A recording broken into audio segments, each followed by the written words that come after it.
All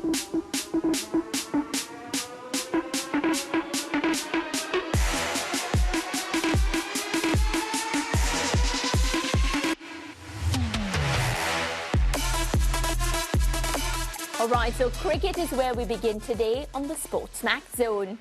West Indies secured their first test win in Pakistan since 1990 after registering a convincing 120-run win in the second test at the Multan Stadium in Karachi early Monday morning, Caribbean time, to level the two-match series 1-1.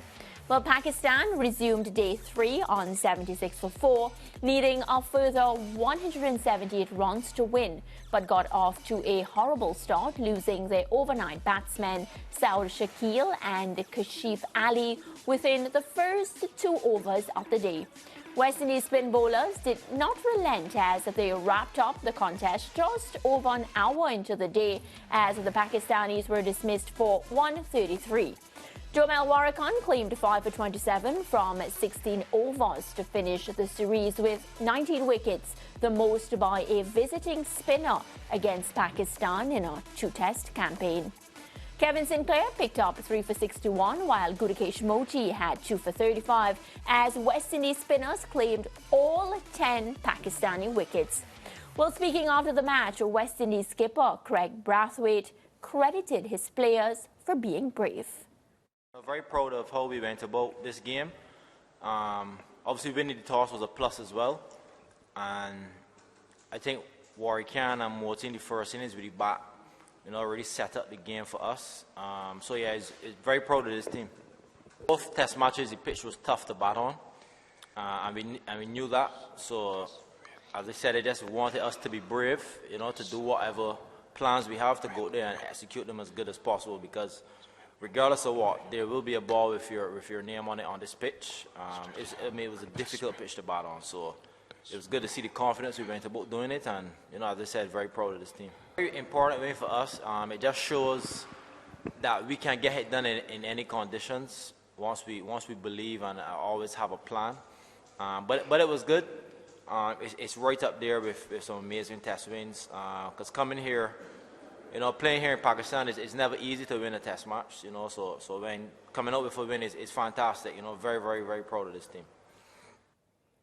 Meanwhile, Pakistan's captain, Shan Masood, was critical of how his bowlers operated to the Windies' lower order, especially after allowing the Caribbean side to recover from 38 for 7 to 163 in their first innings. So this is what he said. It's been a habit, letting the lower order score runs. It happened in South Africa as well. We've won 3 out of 4 tests, but even in the game we've lost, on the first day we were in the position we wanted. Even better maybe when we had them 8 down. Even when we fail, there are a lot of learnings. Now we realize as a team that 1 extra wicket, 1 extra partnership can have a huge effect on the game. For left-arm spinner Jomel Warrikan, with match figures of 9 for 70, was named Player of the Match. Warrikan also capped the Player of the Series award after scoring 86 runs at an impressive average of 42.5 and taking 19 wickets at an average of 9. Well, joining us this afternoon via Zoom to review the second test and the series on a whole is our very own cricket commentator, Fazir Mohammed. Faz, good afternoon. For once in a long while, I finally get to talk to you about a test win. And let's start with where the skipper, that soundbite that we played, Craig Brathwaite, commending the team for, of course, being very brave. Well, Mariah, well, maybe you're not aware of this, but I don't use the word brave at all in context like this. I use words like confidence. I use words like aggression. I use words like positive, because I think the word brave is overdone in this context, because to me, there's nothing in the sense of what bravery really means. But I understand what he's saying, and I'm not trying to take anything away from him. For example, he led by example in that second innings. He didn't mention it because he's not someone to blow his own trumpet. But his half-century, after such a protracted struggle through much of 2024, and the way he played, and the message he sent to Amir Jangu, because they were 92 for 1, at one point. I think that attitude, because that was the same attitude when he was caught at deep mid-wicket at the start of the second innings in the first test, and we chastised him for it. So again, it just gives you that idea that some days it will work, some days it won't, and the days when they do, you try to find ways that you could replicate it much more effectively. So yes, I think the West Indies, I think the most satisfying thing about this result is to show how one-dimensional Pakistan's game is, and also how much of a risk it is, because the West Indies, with that great legacy of fast bowling and spinners with not a whole lot of experience, actually beat the Pakistanis at their own game and beat them comfortably at it. Yeah, definitely did that, Faz. And, you know, as we are on the topic of Craig Brathwaite, and I'm so happy that you mentioned his individual performance and that contribution that, of course, you know, helped the Windies to achieve this test win. I have to ask you, because I did ask at the start of the series if his captaincy was under scrutiny and, you know, his place in the team. So now that this has been achieved, I have to ask you that again. Is it? Well, obviously not. Because he's answered the critics immediately, and therefore he can look forward to, God willing, come July, playing his 99th, 100th and 101st test matches against Australia, who will be formidable. And again, it's important to put it in context, because 12 months ago, we were celebrating even more so the victory over Australia at the Gabba, because Pakistan and the West Indies are at the bottom of the table of the World Test Championship. Australia at the time were the defending champions. They are still, even though they haven't had the sort of dominance that you would usually expect. But the point is that the West Indies were able to prevail over Pakistan. The same way the West Indies prevailed over Australia, Shamar Joseph, 7 wickets and all of that. And there was a real sense of optimism over the red ball game of the West Indies. And what happened? We waited 6 months for a test series and were properly thrashed in 3 test matches in England. Now we'll have to wait and see, again with a sense of optimism, maybe not as much as previously, to see how the West Indies can build on this, if they can, with a new coach in Darren Sammy, and therefore be as competitive as they can against a formidable Australian team in the Caribbean. Yeah, very important to note that this was Andre Kohli's, last stint as the head coach, and of course now Darren Sammy will take over. Now, that quote that I read, Faz, from Pakistan's captain, Shan Masood, just to note, he lost 9 out of his 12 matches that he captained for this Pakistan test team. When he spoke about the lower order and how his team allowed the lower order to get so much runs, I want to take it from the point of view as how our lower order, when it comes to batting, has really stepped up this series. Because when I looked at the scores, especially from that first test, a lot of the runs that we got that sort of got us to some sort of a respectable total came from the lower order. Indeed it did. And I understand Shan Masood's frustrations, but that has to do with a combination of things. First and foremost, his team's poor batting, including his own, at the top of the order. And they can't run away from that. In the same way that the West Indies, as much as we will look at the world record set by 9-10 Jack in the first innings of both test matches, which is phenomenal, it magnifies the paucity of talent in the batting department.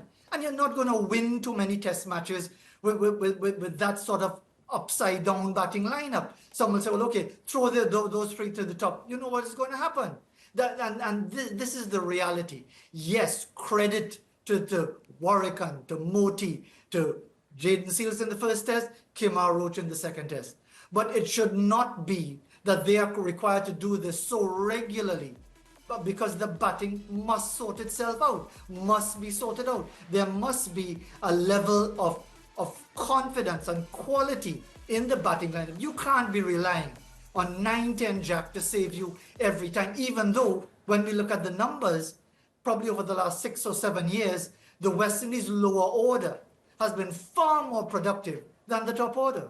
Yeah, very much the case, fans, and specifically in this test match. And I hear the point relating to Pakistan and their own struggles, but you have to give a lot of credit to that West Indies lower order, and specifically the final three batsmen. West Indies scored 402 runs in this test match, and the final three batsmen scored over 150 of those runs. And I just was wondering, Faz, if you can remember a time where the final three in a test match for the West Indies or any other team were so prolific in helping their side to a win.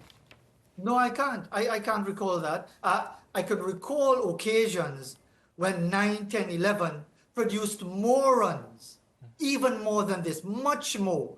But that's why I'm making the point that it is magnified by the poor batting at the top. But again, as I said, it's not, the intention is not to take anything away from the way they played, because they were positive, they rode their luck, they smashed everything within reach, and it came off. When it doesn't, it looks foolish. But as I say again, yes, we can enjoy it. Yes, we can revel in it, especially that the West Indies have now won a test match to square the series. But it should not be that you should be so frequently 52 for 4, 61 for 7, 38 for 7, 125 for 8, 42 for 4. Those are normal numbers, and therefore, normal numbers for the West Indies, I mean. And therefore, there has to be something that needs to be done to correct this situation. It's not an anomaly, because it's been happening for many, many years. And again, for many of the people who choose to be blind to history, the West Indies' lowest test match score of 47 included Lara, Sarwan, Chandapol, Gale. The West Indies' lowest score of 51, 54, 61, losing in 2 days. Numerous double-figure scores included those very same players during that period of time. So let's not pretend that this has been suddenly went over a cliff. This has been a gradual slide to a level of mediocrity and batsmanship that didn't start even a decade ago. Yeah, you know, Faz, I'm just putting up my phone here because there was a statistic I saw today just helping to make your point. The West Indies teams of Lara, Adams, Hooper, Jacobs, Chandapol, Sarwan, Ganga, Gale, Bravo, Sami and Ramdin won 9 out of 85 away test matches between them. The West Indies teams of Holder and Brathwaite have won 10 out of 42. Correct, but also again, context is important. You look at the quality of the opponents played as well. But I understand the reason whoever would have sent that message to you is making the point that we tend to get carried away by the individual brilliance of a Lara or a Chandapol, or the mercurial hitting of a Chris Gale, the contributions of a Jason Holder. Look at the results. Yeah. Look at the scores. And it will tell you essentially what that messenger just sent to you. Yes, in this present time, we have occasional victories, but again, they are few and far between. But they are still victories and notable successes. The fact is, though, and it is a fact, the West Indies are unable to build on it for a number of reasons. Quality of the cricket, quality of our regional game, and the huge gap between test matches. So as was last year, while rejoicing in the victory at the Gabba, you have to wait 6 months for another series. Rejoicing in the victory in Multan, you have to wait another 6 months for another series. So these are the many variables that contribute to the situation we're in right now. Yeah, and Faz, we're a long way away, as you just pointed out, from that next series against Australia. But Kemar Roach, a quick word on him. He was unable to finish this test match. I thought he bowled quite well in the first innings. I was having a conversation at the weekend and someone was saying to me that his place might be in danger. And I was suggesting that even at 36, because of how good he has been in the Caribbean especially, and while he was healthy in this match, he looked good to me. I can't see him being left out for the start of that Australia tour, or series, sorry. I wanted to know how you feel about it. I can't leave him out either. Because again, in the same way that Jaden Seals was brilliant in the first morning of the first test, Kemar Roach showed the value of quality seam bowling in the first innings of the second test match. And therefore, given his experience, unless he's injured, unless he's not fully fit, unless whether he's playing county cricket or regional cricket or whatever, he's bowling rubbish and being carted all over the place, only then would I reconsider. But I would think that Jaden Seals, Kimar Roach are automatic selections once fully fit. The question is whether it's going to be Alzari Joseph, Shamar Joseph, the spinners who've done well in Multan, but it's going to be different conditions in the Caribbean, all of those variables. But to answer your question, Kimar Roach gets picked once fit. Yeah, well, that's only a matter of time, and we see how they suit up for that assignment. We want to thank you as usual. Ricardo was suggesting maybe one day we can do the show from the Faz Mahal. He wanted to know if that was okay. He said it while we were testing. It wasn't me, Faz. I actually got a message on the weekend suggesting that we should do a show from the Faz Mahal because, of course, you've had so many different positions, and the one you currently have is beautiful, and I think the people want to see more. Well, I'll have to speak to the Empress of the Faz Mahal to find out, because I know who's the boss around here. All right, good to know that. Well, Faz, take care and talk to you really soon. Thank you again. Take care. All right, Fazir Mohammed, of course, one of our cricket analysts there from Trinidad and Tobago. We're taking a quick break. We have a really packed show, and we'll be right back.